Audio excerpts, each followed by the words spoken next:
up everyone, Tonk here. I'm bringing today another solo video in a tank playing on a bad team that is getting basic, pretty much. On propaganda. Why propaganda? Because this is the map a lot of you requested, so I figured that if I manage to find a propaganda server that I'm gonna do this video already, and I managed to find one, and luckily, there was a team that was getting basic, so I could switch because there was no admin line that could switch me back, or there wasn't some stupid auto-admin plugin to switch me back, so I switched the teams over here playing in M on Abrams, as the enemy team is already besieging my base over here, and I'm just trying to figure out a tactic to get out of this fucking base, as I'm just gonna deal some damage over there to the hostile tank who is camping on the railroad, as somehow my shell managed to go through his active protection, so I managed to land another hit, as I'm just gonna deal double of the infantry who were pushing my people over there.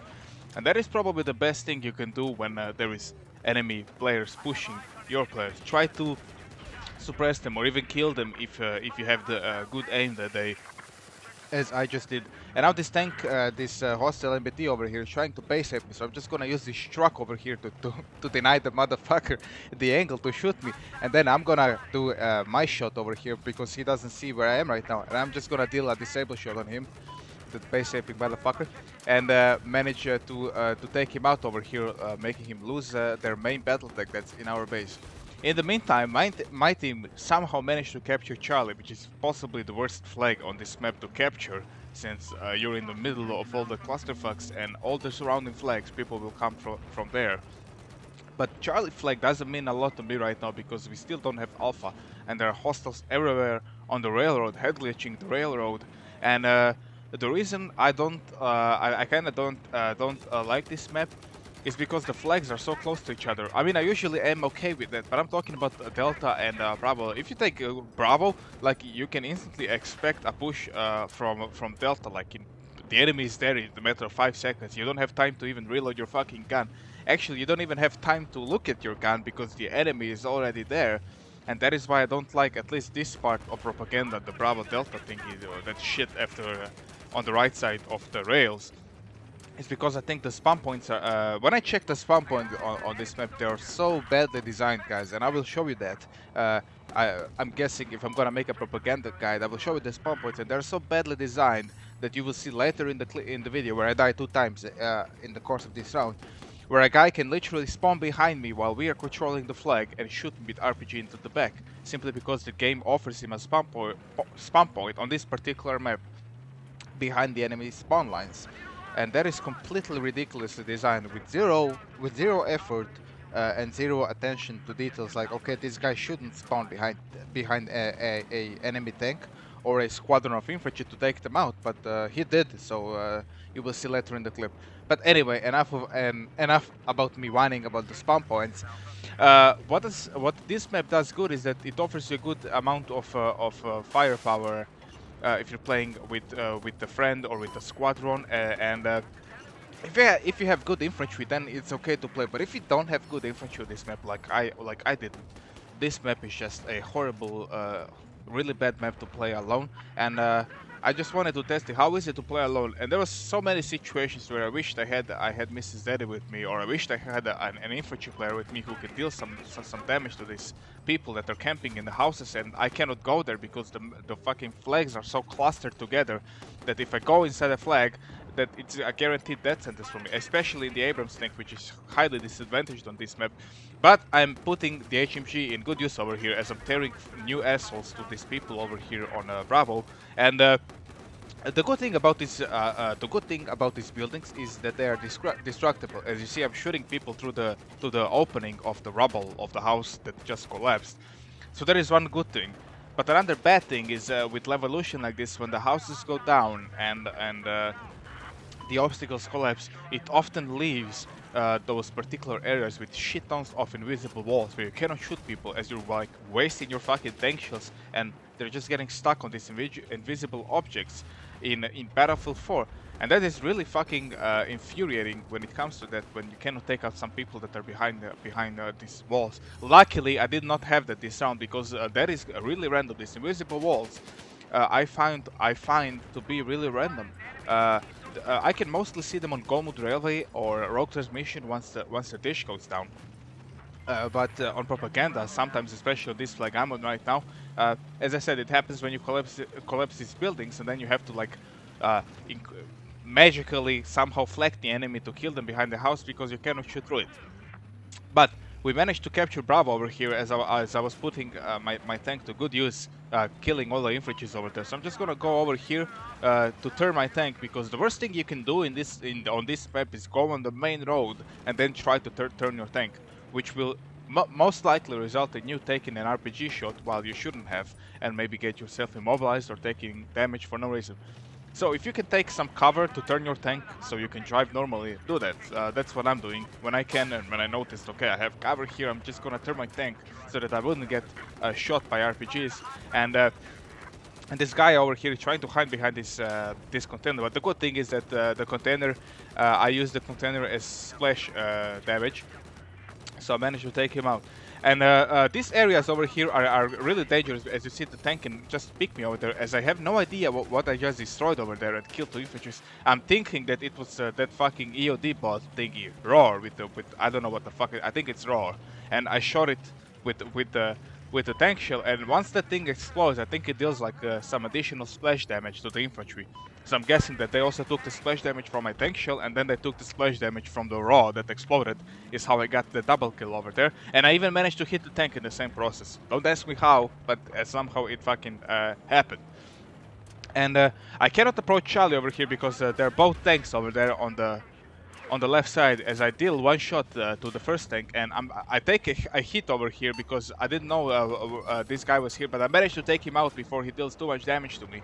And I'm just praying that this tank doesn't appear now while I'm fucking immobilized. So I'm just gonna pull back a bit over here, and I'm just gonna kick this guy from a squad, because as you guys know by now, I always forget to kick these fucking people from my squad so they wouldn't steal my tank, and that is the only reason, so that you would think something wrong. This is the only reason I kick people from my squad. It's not because I don't want to play with them, it's because most of these people will spawn on my tank and take it while I'm fucking repairing it. And that is really annoying, so that's why I lock my squad.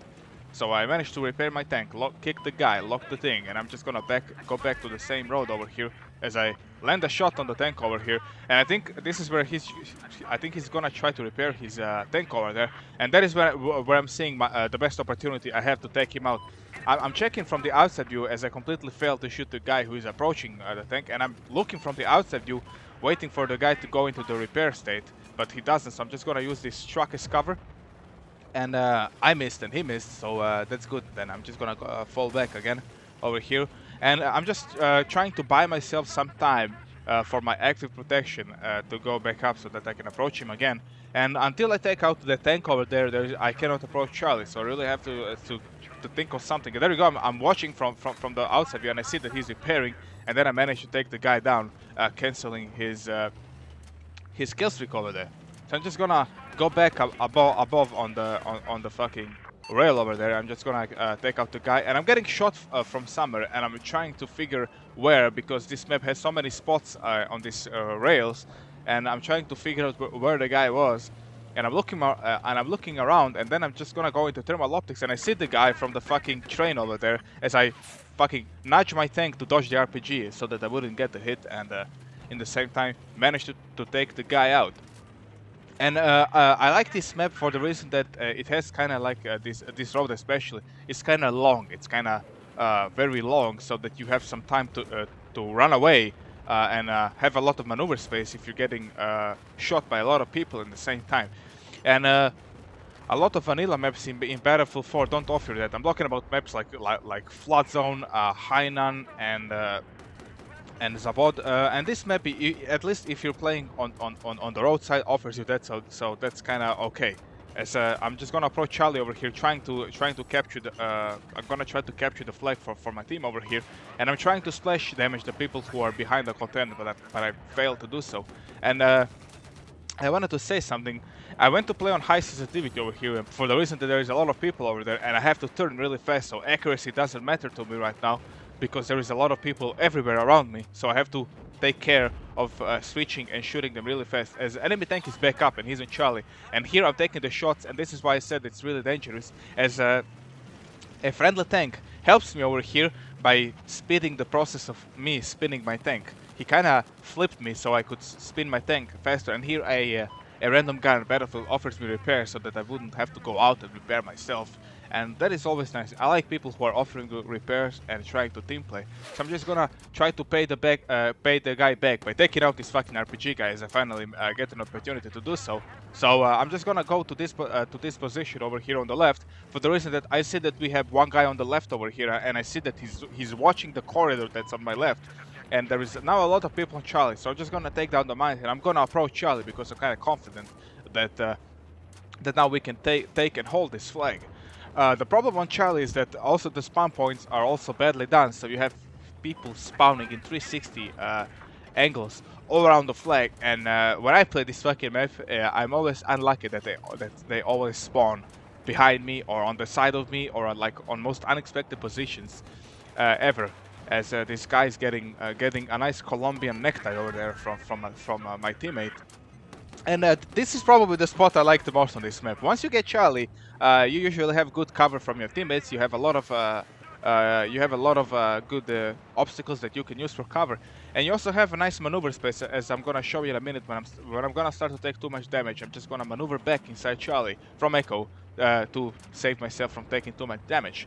So I'm checking who is on the right, and I see that there's like at least two squads on the right of 4 or 5 people. So I'm just gonna try to take down this tank for them over here, so then they could try to flank it. As the tank uses his active protection, so he's not falling back. But I can see that somebody bailed from the thing, so I'm just gonna take that motherfucker out and see if I can land another hit on that tank over there. As I managed to land a 23, but I cannot stay here no longer because there is a guy putting shit behind me. So if somebody shoots an RPG at that stuff, I'm gonna get taken out. So I'm just gonna fall back because I see that we now have Echo, but we lost every back flag. So I'm just gonna fall back to Alpha, I guess, to see if I can take it back.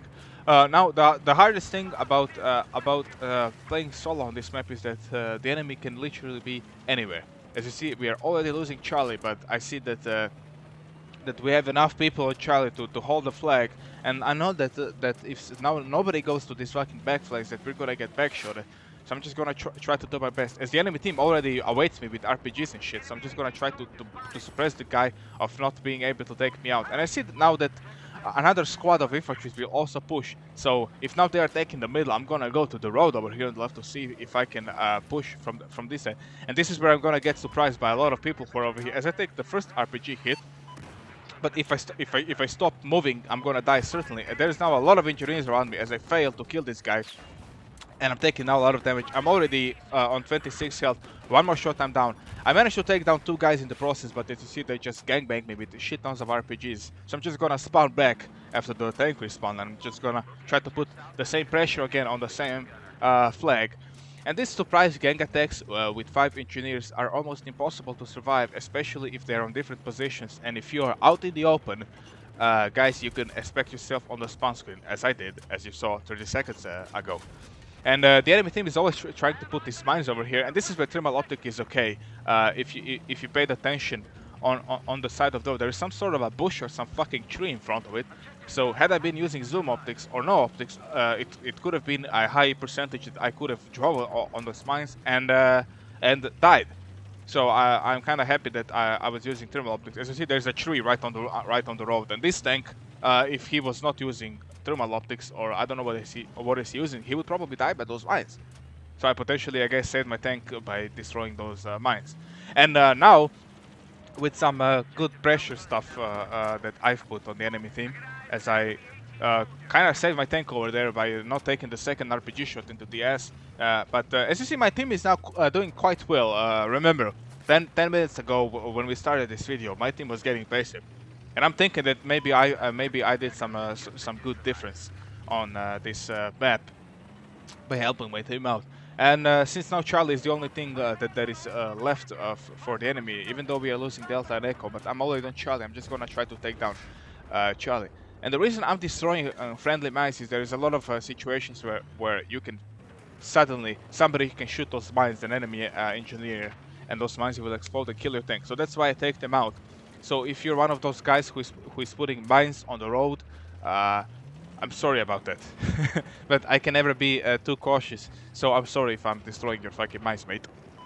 Anyway, we are back with Charlie over here, so I'm just gonna look from the look over here on Charlie if on the left side, if I can help this medic guy over there. I'm just gonna land some tank shells down into the distance to scare the people who are in the house, so that they wouldn't take out this guy down.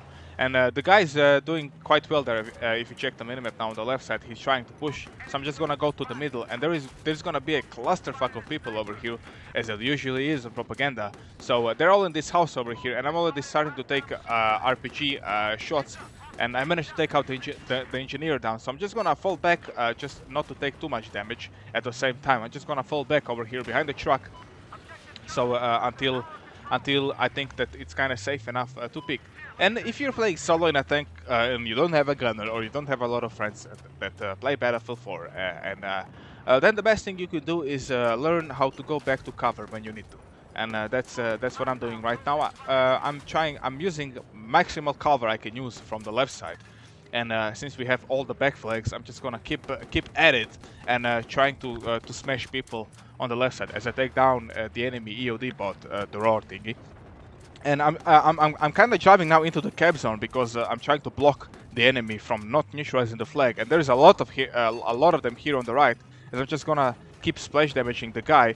And I'm trying to splash the guy who is here behind this crate, but the crate just simply doesn't give me an angle. So I'm just gonna keep shooting the people on the right over here who are swarming from Echo. And now I'm just gonna check here and splash the guy. It was just a medic, so I was lucky there. Who was trying to kill my people over there. And I'm dealing a lot of damage over here as I take down a squad of people and splashing the guy. And the good thing about propaganda is that you have a lot of spots where you can splash your shell around and deal the splash damage to enemy infantry. If you think about, for example, maps like maybe Golmut Revoy or Rogue Transmission, you don't have a lot of spots where you can splash damage the infantry that is hiding around some obstacle, because there ain't much obstacles on those maps unless you're playing in the city side of Golmut. I'm talking about Alpha and Bravo flags. So that's that. And we're now going back to Echo. We are really bleeding the enemy team now, and I'm really happy that I managed to help this team out. So I'm just gonna peek around the left corner here to see what's. I'm gonna activate my APS because for this reason. So I wanna explain why I activated my APS. I didn't know if one of those guys was an engineer. So with precaution, I activated my APS so that I wouldn't take a 90-degree shot over there, because there is no other way I can approach this entrance other than me entering right straight forward and then exposing my left side to the people on the corner. So that's why I activated APS. If somebody would have fired an RPG at me, I would block it and then I would kill him. Luckily, there was no engineers there. It was just a medic guy and a supporter, so I managed to take them down. And I'm just gonna approach here, trying to take down some people over here. And there's a lot of engineers here, so I'm just gonna fall back. And this is your basic maneuver space you can have on this when you're attacking Echo. Just go back over here, backwards, and you can block the people who are coming here. As from outside view, I'm spotting people for my team. I'm just gonna try to take some of them out. And this is where my next death is gonna follow. If you check my minimap now, I'm gonna die by a tank, which is kind of stupid because we have a lot of people still on Charlie, 2 or 3 guys. And this is where the bad team is really infuriating. I'm trying to deal damage on Echo, help them to go, and a tank sneaks behind me with no thermal camo, so he was not spotted. Which basically means that he was just coming from base all around the map on Charlie to take me out. And that nobody from my team could have spotted him is really bad. That is a sign of a bad team if your team cannot spot the vehicles for you. Anyway, we are really down to 140 tickets, and then now I'm doing the worst possible thing you can do with the tank is go on alpha flag. And the reason I'm doing this is because I'm trying to win the game for my team over here. Is why I'm going on this ridiculous position where I'm sitting back for everything, and I'm already taking damage from RPGs, and luckily I managed to identify the targets over there, as I'm just gonna take both of them down. And I'm gonna avoid getting mojoed by C4 over here, as somebody spots the guy behind me finally, so I'm just gonna drive away and let the infantry take him out, and we managed to capture alpha. And this is, if you're not an aggressive tanker, try push for flags like this when you see that there is a lot of infantry, your infantry, pushing with you. Then feel confident. And if you die, guys, as I said, the tank respawns in 90 seconds. Don't worry about your kill death ratio, about anything. Just respawn in the tank when it dies and be on your merry way. Don't be afraid of that, or don't be afraid of things that somebody will call you that you're not doing good just because you died. And mostly when you die in a tank, at least in my cases, it was literally nothing I could do. It was just a lost cause, and I died. So anyway, I'm gonna wrap it up over here because I don't want to keep this video longer than 20 minutes. What happened is that I think my team won the game. So I just wanted to show you some video of propaganda and some propaganda tanking. As I'm just gonna try to take Bravo over here for my team to secure a win. So I hope you enjoyed this solo video of propaganda, and about the competitive matches that I was talking about. They will be uploaded possibly this week and next week, and in the course of past few months they will be uploaded, as there will be a lot of them. So if you are into competitive and you like to watch matches, then look forward to that. I thank you all for watching. If you liked the video, then please leave a like and a short comment, and if you would like to see future content, then you can consider a subscription. Bye guys, and I'll see you next time.